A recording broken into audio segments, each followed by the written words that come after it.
Hello, नमस्कार दोस्तों। मैं आपके बीच आपके ज्ञान को अपडेट करने के लिए आ गया हूँ। तो चलिए अपनी नोटबुक पेन उठाइए और आज का इतिहास, आज का करंट अफेयर्स लिखने के लिए तैयार हो जाइए। आज 13 जून 2020 की दृष्टि से जो करंट अफेयर्स के क्वेश्चन एग्जाम की दृष्टि से महत्वपूर्ण साबित होंगे, उन्हीं क्वेश्चनों की हम इस क्लास में बात करेंगे। तो चलिए पहला क्वेश्चन की बात करते हैं। हाल ही में अंतर्राष्ट्रीय आपराधिक न्यायालय सुर्खियों में रहा है, यह कहाँ स्थित है? यह हेग नीदरलैंड में स्थित है, इसका मुख्यालय है यहाँ। इस अंतर्राष्ट्रीय आपराधिक न्यायालय का भारत सदस्य है कि नहीं बताओ? इसका सदस्य है। इसका सदस्य के रूप में पाकिस्तान, अमेरिका, चाइना और रशिया ये बिल्कुल नहीं है। इस आईसीसी अंतर्राष्ट्रीय आपराधिक न्यायालय आईसीसी की स्थापना कब हुई? 2002 में, और इसका मुख्यालय है नीदरलैंड में। नेक्स्ट में बात करते हैं। हाल ही में स्टेनली बांध का पानी सिंचाई के लिए खोल दिया गया है। यह बांध किस राज्य में स्थित है? यह तमिलनाडु। किस राज्य में? तमिलनाडु। तमिलनाडु का सीएम कौन है? के पलानी स्वामी। तो तमिलनाडु में स्थित है। तो तमिलनाडु में स्टेनली बांध किस नदी पर स्थित है? यह आपको याद रखना जरूरी है, कावेरी नदी पर। कावेरी नदी पर और कौन सा बांध है भाई? कावेरी नदी पर एक तो स्टेनली बांध, एक है मेट्टूर बांध, जो कृष्णा की सहायक कृष्णा नदी पर है। कावेरी की सहायक कृष्णा नदी पर है। नेक्स्ट में यह यहाँ एक शहर स्थित है, मदुरई। तमिलनाडु में यह वेगई नदी पर स्थित है। मदुरई में एक प्रसिद्ध मंदिर है, मीनाक्षी मंदिर है। मीनाक्षी मंदिर है वो जो पार्वती और शिव को समर्पित है। मदुरई शहर को मंदिरों का शहर कहा जाता है। नेक्स्ट में तमिलनाडु में एक परमाणु संयंत्र लगाया हुआ है, कुडनकुलम परमाणु संयंत्र। कौन सा? कुडनकुलम परमाणु संयंत्र, जो रूस की सहायता से लगाया हुआ है।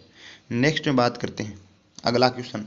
भारतीय वाणिज्य मंडल का अध्यक्ष कौन है, जिनके तत्वाधान में हाल ही में वार्षिक अधिवेशन संपन्न हुआ? इसका अध्यक्ष है मयंक जालान। और एक तो यही याद रखना है, भारतीय वाणिज्य मंडल का अध्यक्ष कौन है। एक दो दिन पहले ही मैंने आपको बताया कि भारतीय उद्योग परिसंघ का अध्यक्ष कौन है, नए बने थे, उदय कोटक। यह दोनों याद रखने हैं। नेक्स्ट में हाल ही में किसकी अध्यक्षता में जीएसटी की 40वीं बैठक संपन्न हुई है? तो जीएसटी से किससे संबंधित है? वित्त मंत्रालय से संबंधित। वित्त मंत्री कौन है? निर्मला सीतारमण। तो यह तो सभी को पता रहेगा, लेकिन जीएसटी के बारे में आपको मैं बता दूं। जीएसटी फुल फॉर्म क्या है? Good and service tax. Hindi में बोले तो वस्तु एवं सेवा कर। नेक्स्ट में यह कब लागू हुई? 1 जुलाई को। अब आपको पूछे कि संपूर्ण भारत में कब लागू हुई? अब आपको जवाब में यह देना है, ऑप्शन के अकॉर्डिंग देना है कि 1 जुलाई को लागू हुई, लेकिन जम्मू कश्मीर में 1 सप्ताह के बाद लागू हुई। उस समय हमारे वित्त मंत्री कौन थे? अरुण जेटली थे। अब जीएसटी के तौर पर सबसे महत्वपूर्ण क्वेश्चन कौन सा है? यह किस अनुच्छेद में है?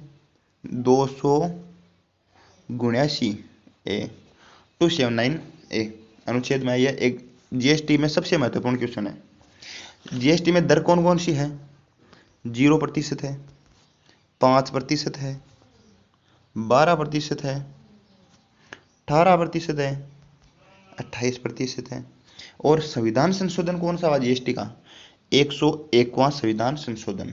ठीक है। नेक्स्ट में जीएसटी के बारे में पूरा याद रखना है आपको, लिख लेना, और एग्जाम की दृष्टि से महत्वपूर्ण है। नेक्स्ट में बात करते हैं।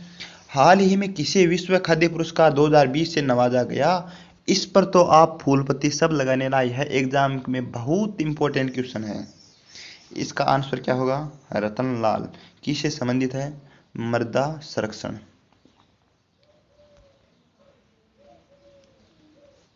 ठीक है।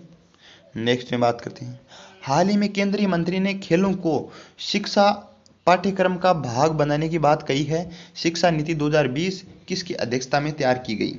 यह बहुत इंपॉर्टेंट क्वेश्चन है, यह भी बता दूं मैं आपको। यह क्वेश्चन और यह ऊपर वाला दोनों इंपॉर्टेंट लगा कर लिखना है।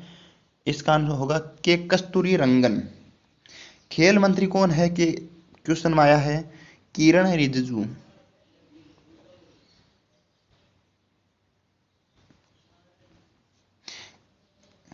यह के कस्तूरी रंजन है ना, यह इसरो के पूर्व चेयरमैन रह चुके हैं। अब एक चीज और, अब शिक्षा नीति की बात आई है तो नई शिक्षा नीति तो आपको पता है 2020 से लागू हुई है। और पुरानी शिक्षा नीति कौन सी थी ये पूछा जाए तो यह है 1986 की शिक्षा नीति थी, यह ध्यान रखना। नेक्स्ट में बात करते हैं, चलिए।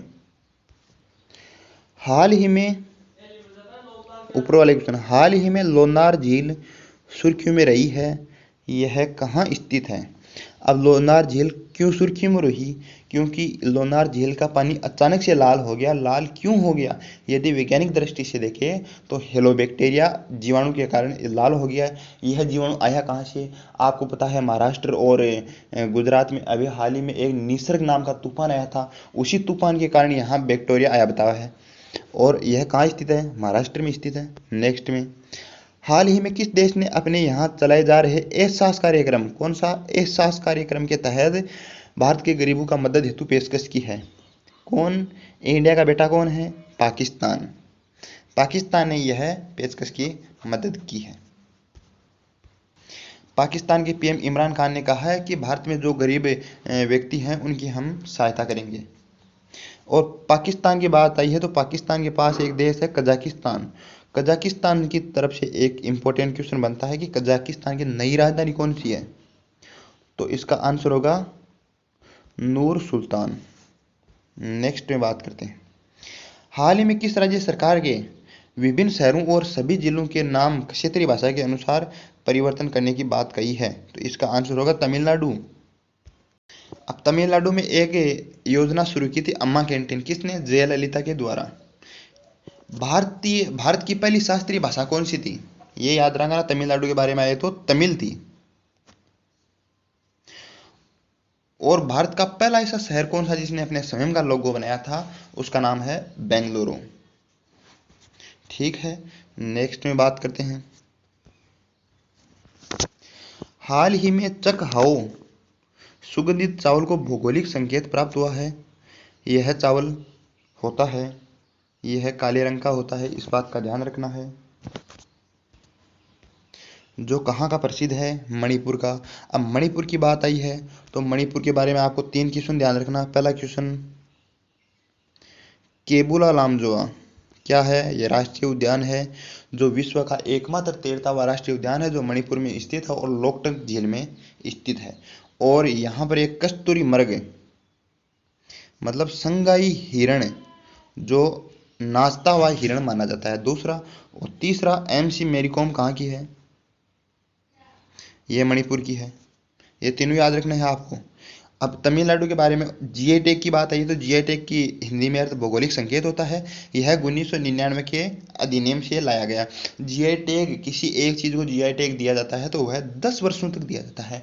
अब जीआई टैग के बारे में सबसे महत्वपूर्ण किसी क्वेश्चन की, सबसे पहले जीआई टैग किसे दिया गया भारत में? तो दार्जिलिंग की चाय असम में दिया गया जो असम की प्रसिद्ध है। नेक्स्ट में, हाल ही में संजीता चानू सुर्खियों में रही है, इनका संबंध किस खेल से है? इनका संबंध भारोत्तोलन वेट लिफ्टिंग से है। कहाँ की है ये? मणिपुर है।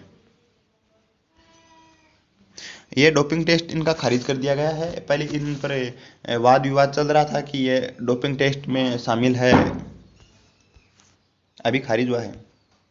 नेक्स्ट में, हाल ही में आईसीसी ने जारी गाइडलाइन के तहत किस फॉर्मेट के तहत 1900 कोविड-19 संक्रमित खिलाड़ी को समस्त खिलाड़ी के से रिप्लेस करने की अनुमति दी है? इसका आंसर होगा टेस्ट मैच।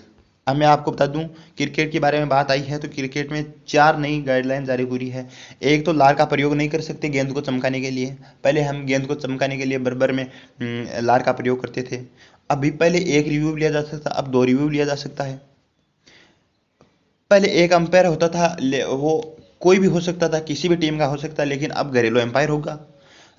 चौथा, कोविड-19 से संक्रमित यदि कोई खिलाड़ी है तो उसे रिप्लेस खिलाड़ी से बदल लिया जाएगा। तो चलिए दोस्तों, आज का हम सेशन यहाँ कंप्लीट करते हैं और नेक्स्ट में हम कल बात करेंगे। ओके दोस्तों।